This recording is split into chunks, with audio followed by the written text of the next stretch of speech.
Hello and welcome to this live and interactive web stream. I'm Kevin Harris.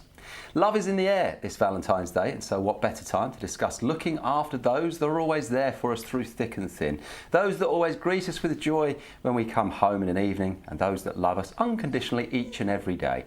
I am, of course, talking about our pets. Well, with research by Bayer revealing that 1 in 4 of us is spending Valentine's Day with our pets, as well as our partner or husband, it's clear that we love having our animals with us on this special day. Well, I'm pleased to say that joining me today is Emma Milne, TV vet, and also, as well, alongside Emma, just down there, out of shot at the moment, we have Talisker, who's going to do her best to stay put here, which is fantastic. And Emma's going to be giving us some top tips on how you can treat and pamper your pet responsibly on Valentine's. Emma, thanks for coming in. Thanks for having me.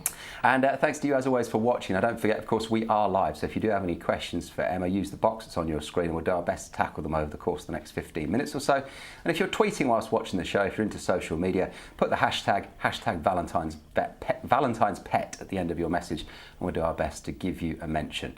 And if you'd like to just, I don't know, put a little aside there on how you're going to be treating your pet this Valentine's Day. So Emma, thanks ever so much for coming in. I have to say at this point, Talisker has been amazingly good, sitting there brilliantly. She's been very, very brilliant. Good. Not your dog, but one that's been loaned to us for the day. I've got this little bone here. I might just toss that in there and see if she'll go in our basket, and then we might get to sit down and have a little look there. But the great thing is, I mean, this is Valentine's Day. We're talking about loving our pets, and like we can see, Talisker, a really healthy, fit, well-loved dog. As a nation, we love our dogs, don't we? We do, and pets, not just to say dogs. But exactly. I think that's the thing. The UK has always sort of called itself a nation of animal lovers, and certainly being a vet, that's something that we do see every day.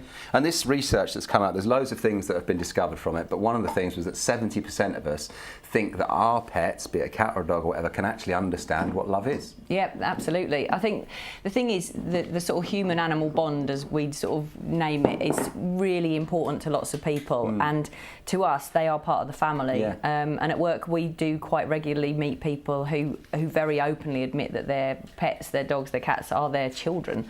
So of course we would like to think that that understanding and love is reciprocated. Yeah, absolutely. And I think, but I mean, you know, that kind of like being like part of the family, that responsibility, it's a huge undertaking. There's many things that we have to do to look after them, and things that we get right and things that we get wrong. I mean, absolutely. Like treats, for example, like this little one here is just loving eating the plants and having a little fiddle around. But if you're at home, you're probably feeding Talisker, but then also throughout the day just giving them little treats. But that can actually be detrimental kind of to their health. Absolutely. I mean, Talisker's a lovely dog to have in the studio actually, because she's such a beautiful size and weight and what we'd sort of say body condition. So, you know, you can see her ribs, but she's got a covering of muscle, and she's clearly not carrying any fat at all. But sadly, she is quite few and far between now, and obesity across all the species is a huge issue. I think, you know, a lot of the time it is simply that owners don't appreciate how few calories some of our animals need.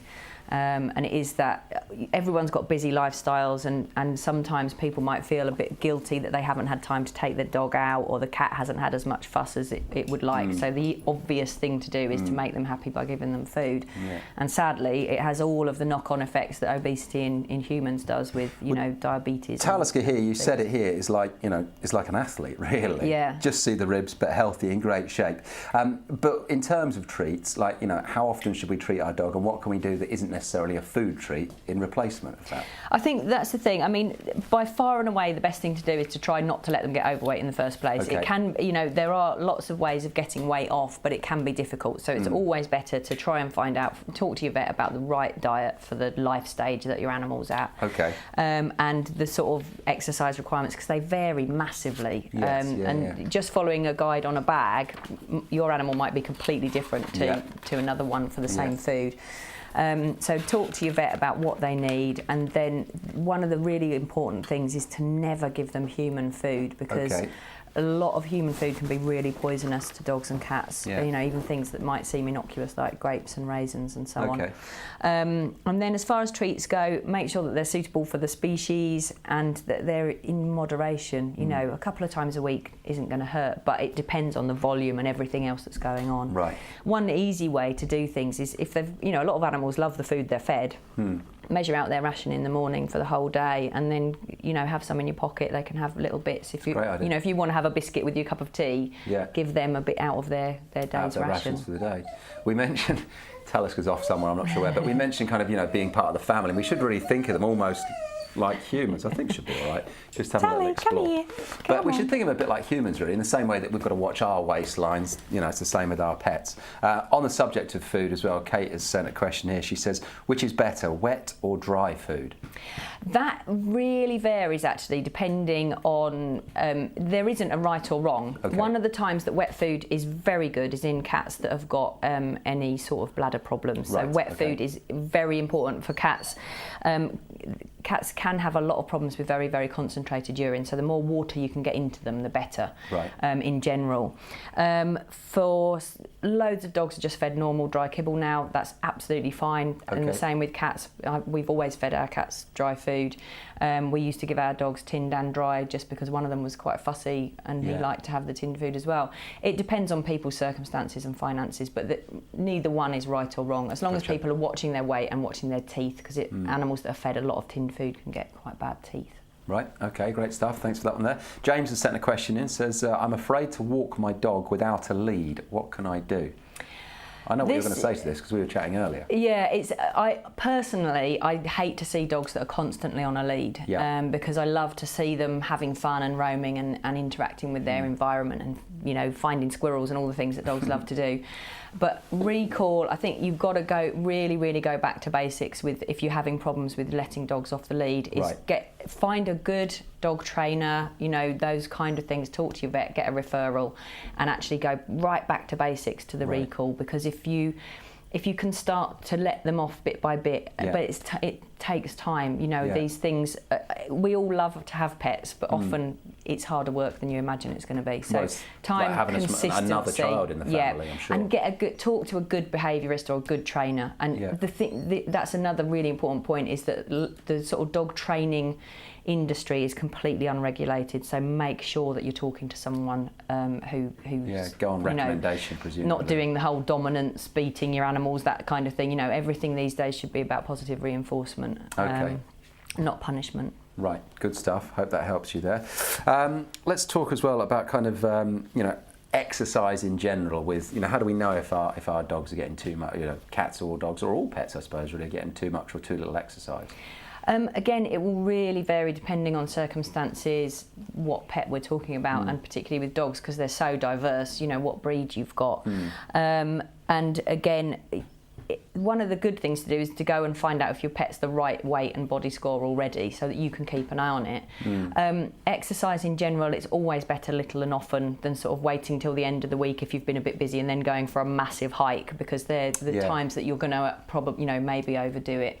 But little and often, and then you just basically need to tailor it for what sort of animal you've got. But with you know, cats are notoriously difficult to get them to move around and things. But you know, there's loads of toys you can get, laser pens. You know, even ones where you don't have to do anything yourself, that sit there and spin a laser around the wall.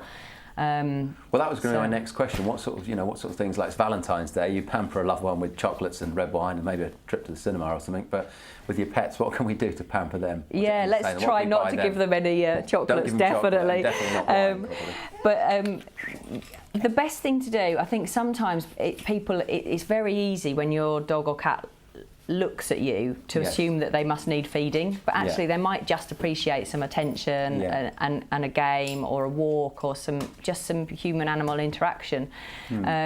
So I would always say to, you know, try and concentrate on the things that they might enjoy besides food.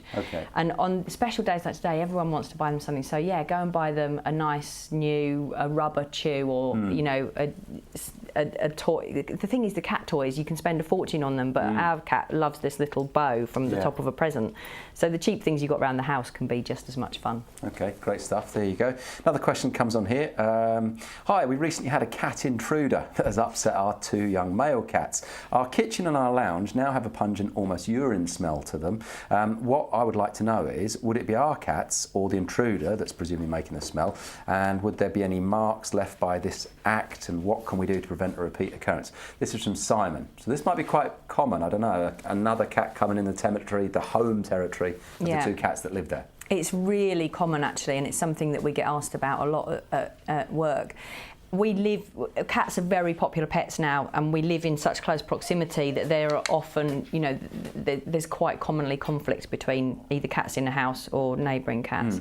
A really simple way to get around this is to get a microchip reading cat flap. So hopefully his cats are already chipped. It's very cheap and quick to get done if they aren't. Yeah. And then, hey, come here, little monkey. You know what it is? It's because we're just having a chat. I know, we're not attention poor seeking. Little Talisker any. We're not giving any love, are we? What's the matter? You're so deprived, aren't you? She was brilliant, wasn't she, before we went live? So yeah, and then the cat flaps, you just literally program in your cat's chip numbers, and that's all there is to it. So that other cats can't come in, and also it doesn't mean that he's, what some people do is then shut their cats in, and they get even more stressed. Well, while you've just got Talisker there, let's talk about microchipping, because it's going to be compulsory for dogs. Is it in 2016? That's it. Yeah. Not compulsory for cats, but it's something that all pets can have done, isn't it? Yeah, absolutely. You can chip anything from a goldfish up to a horse, Incredible. and everything in between. I mean, and what's the information that's stored on the chip? So and why should we do Talisker's, it? while she's there, I'll see if she'll let me do this. Yeah. So that's literally all that happens is you scan over them, and each chip has an individual number. Okay.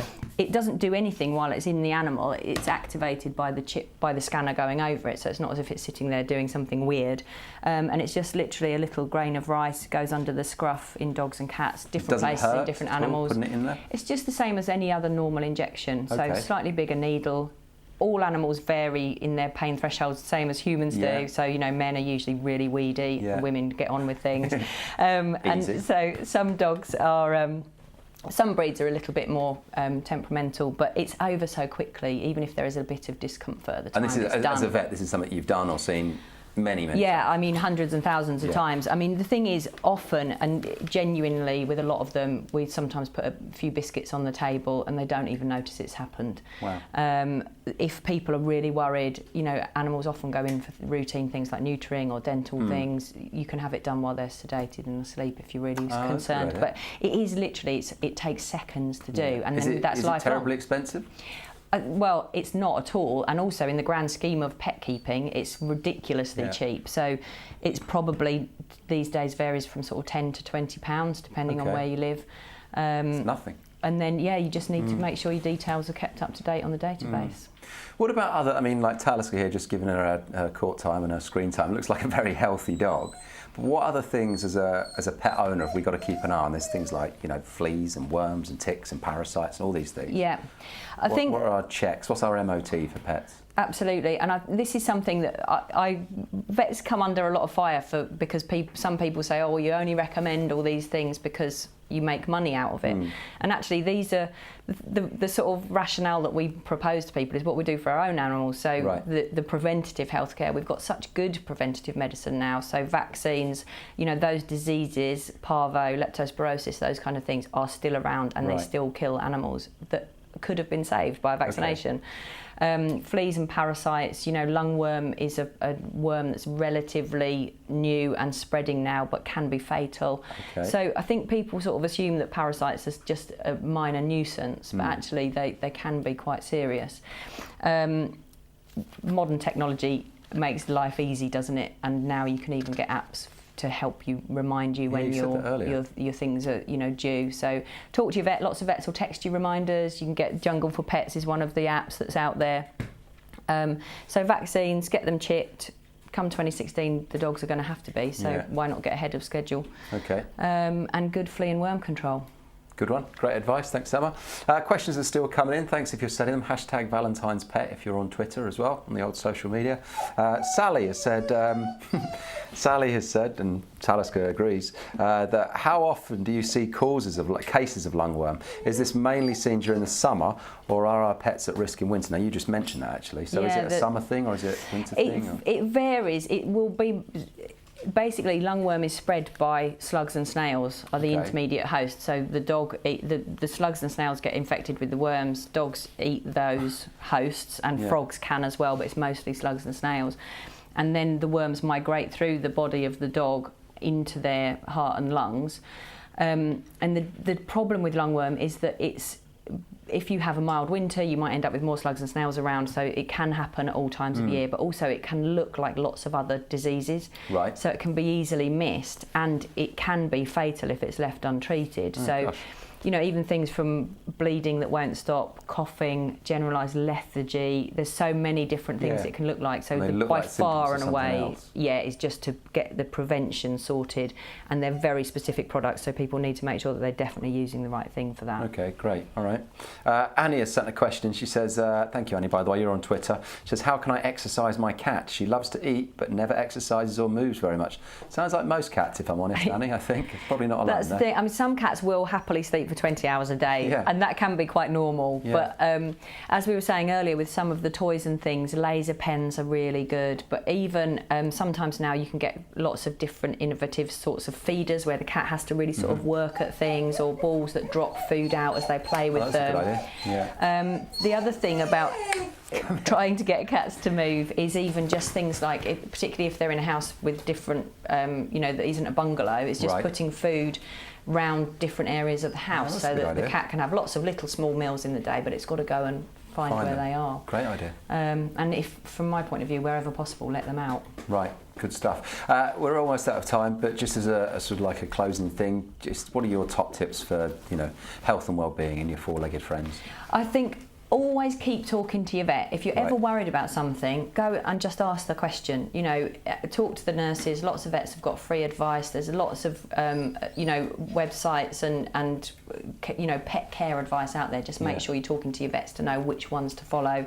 Good preventative health care, and watch their weight, because if you can keep them slim, keep them, get all the socialising done and research before you get a pet. That's the way forward. Yeah, and it's a big undertaking, so don't underestimate it. It's massive, don't underestimate the work.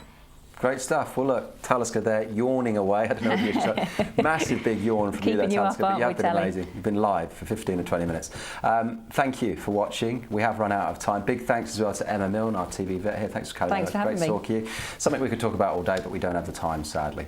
Now, if you have listened to something you think I'd like to know more about that, how to look after your pet responsibly, how to treat it on Valentine's Day, or perhaps more importantly, the microchipping. Don't forget that. Dogs compulsory in 2016, and you can microchip any other pet as well. Just get yourself logged on, get your pet microchipped. Go to allthews.tracer-microchips.co.uk, tracer-microchips.co.uk. All the information that you need is there, and you'll be able to find out a vet practice near you to get the microchipping done. It's about the size of a grain of rice, and Emma's done it hundreds of thousands of times. So there you go. Thanks for watching. I've been Kev Harris. See you next time. Goodbye.